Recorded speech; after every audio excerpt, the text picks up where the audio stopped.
After the recent cabinet meeting, the Deputy Chief Minister of Meghalaya, Prestun Tinsong, announced the details related to the election of representatives to the Garo Hills Autonomous District Council in April 2021. Number 1. Publication of draft electoral roll. Publication of draft electoral roll will be on the 4th February 2021. Draft electoral roll noted publication will be on the 4th February 2021. Last date for filing claims and objections will be on the 18th February 2021. Disposal of claims and objections will be on the 1st March 2021. Then, notification for calling the constituencies to elect their representative will be on the 8th March 2021.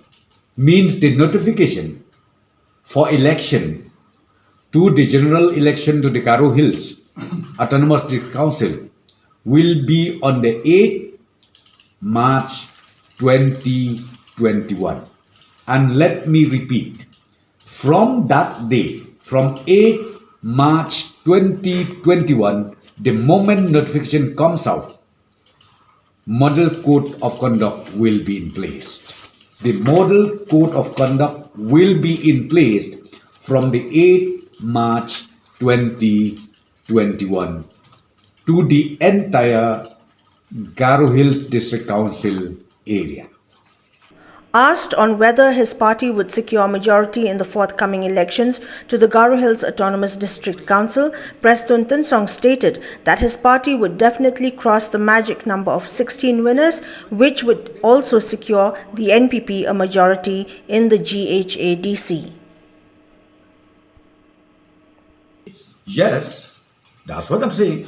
We are going to secure, we need to get majority. So you know what is the majority in the council, in Garo Hills District Council? Because the house of 39. 39, then one is nominated. 39 or 39, Huh? Sorry? 29 or 39. Sorry, 29. Sorry, 29 plus 1. One is nominated. So we need to cross the magic number. So we need to cross magic number means 16.